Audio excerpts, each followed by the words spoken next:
sommaire de cette édition, le mouvement de contestation qui réclame le départ du pouvoir en place au Mali a décidé de reporter un rassemblement à risque prévu vendredi.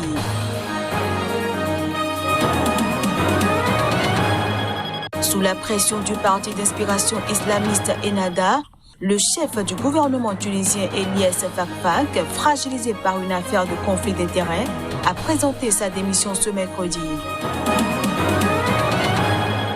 Et puis à Chachamene, ville située au cœur de la région Oromia en Éthiopie, la haine intercommunautaire a semé la désolation.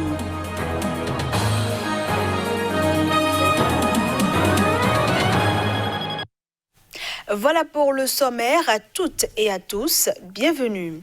Le Mali a reçu ce mercredi une mission conduite par l'ancien président du Nigeria, Goodluck Jonathan.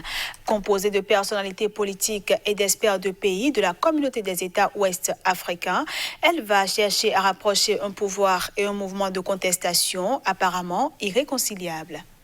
Dans le cadre de la facilitation du dialogue entre les parties prenantes à la crise politique que traverse actuellement le Mali, une mission de la CEDEAO est arrivée à Bamako ce mercredi.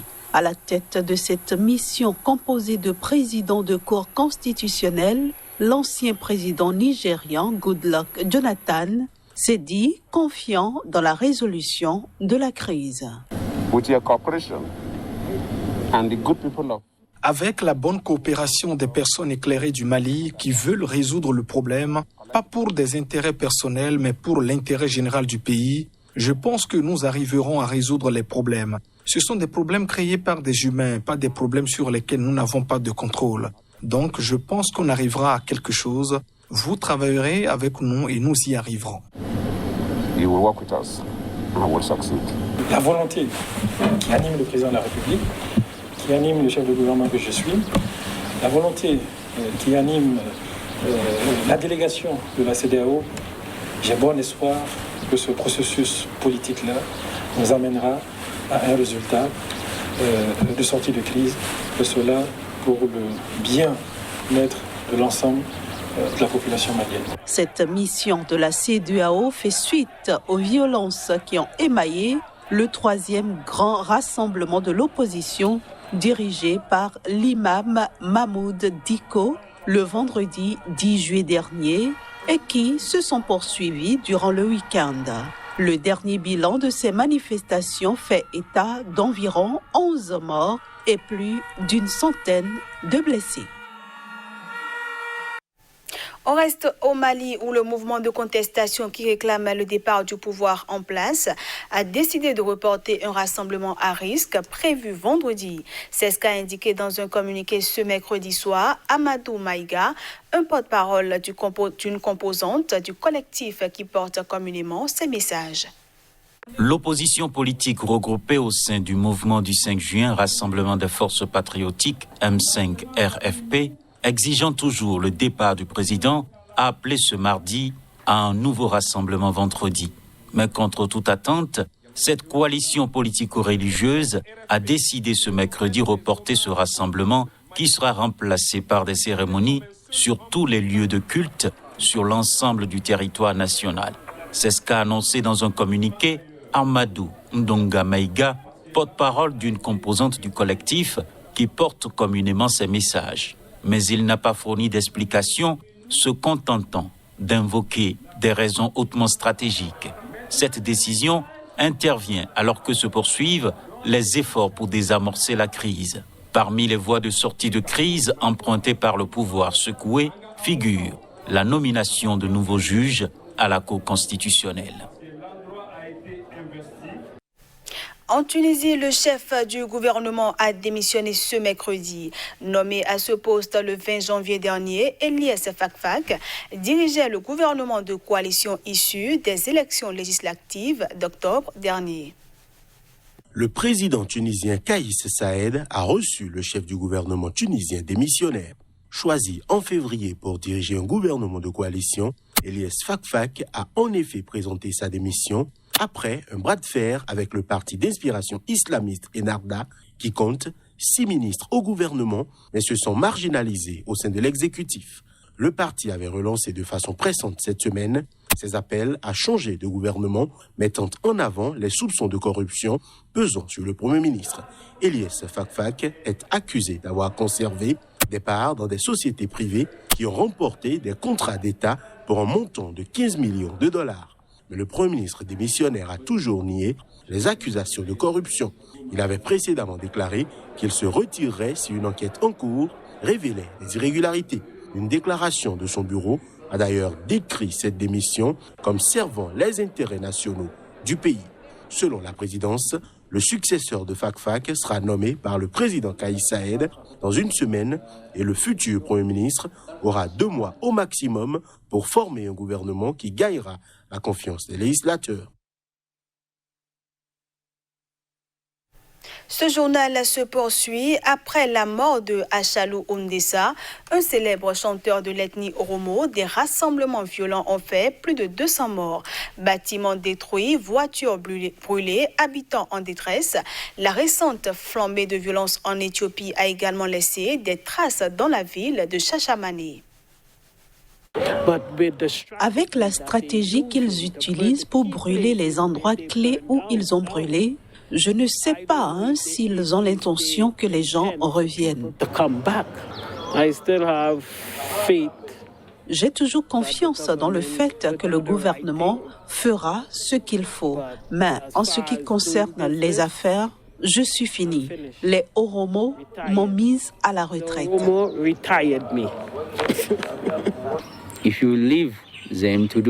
Si vous les laissez faire ce qu'ils veulent, ils ne vous touchent pas. Mais si vous voulez essayer de sauver votre place et vos biens, ils viendront à vous. Le Sénégal a rouvert ses frontières aériennes après 4 mois de fermeture à cause du Covid-19. L'aéroport international de Dakar a enregistré ce mercredi à 0h00 l'arrivée d'un vol d'Air Algérie. 6 autres vols internationaux au départ et à l'arrivée de la principale plateforme aéroportuaire sénégalaise étaient également prévus selon un planning du ministère des Transports aériens. Après 4 mois de fermeture à cause du Covid-19, le Sénégal a rouvert ses frontières aériennes. L'aéroport international de Dakar a enregistré l'arrivée ce mercredi à 0h d'un vol d'Air Algérie et 6 autres vols internationaux au départ et à l'arrivée de la principale plateforme aéroportuaire sénégalaise étaient également prévus selon un planning du ministère des Transports aériens. La reprise des vols internationaux a été accompagnée d'un protocole sanitaire imposant des obligations aux compagnies aériennes volant à destination du Sénégal.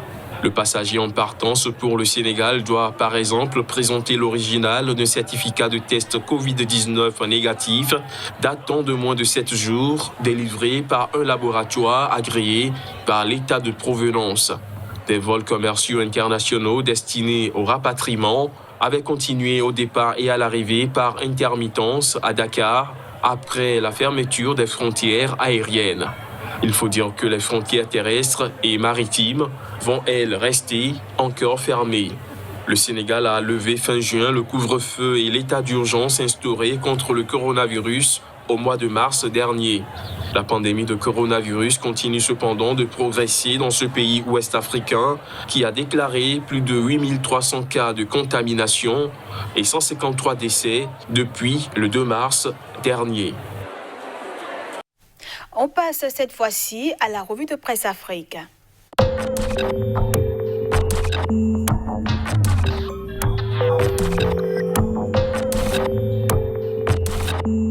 Bonjour à toutes et à tous et bienvenue à cette revue de presse Afrique. Au Cameroun, l'économie s'intéresse à l'état de l'environnement dans l'espace CEMAC. Le Cameroun, mauvais élève en matière de protection de la biodiversité. La lutte contre le Covid-19 s'invite à la une de la météo. Le gouvernement mobilise les acteurs de la pharmacopée traditionnelle.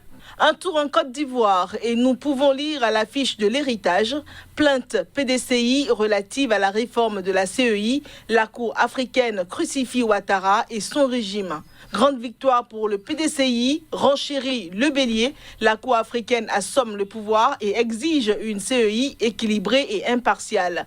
Le président Bédié, satisfait, sonne la mobilisation. Le nouveau courrier fait plutôt un ramassis à 3 mois de la présidentielle. Révélation sur la rencontre émissaire de Macron, Ouattara, ambassadeur et Macky Sall. Voici ce qui a été imposé à Ouattara. Des nouvelles du Sénégal avec Sud Quotidien, réunification de la famille socialiste, le statu quo. Le Témoin se penche sur le dossier ASECNA, cette bourde du DG Mohamed Moussa qui fait jaser.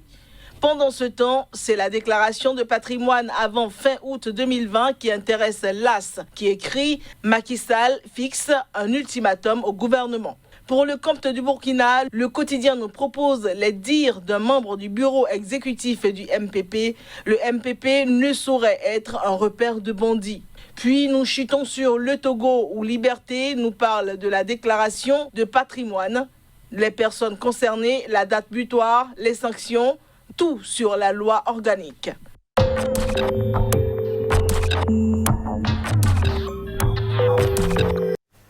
Fin de cette édition. Merci à tous d'avoir été des nôtres.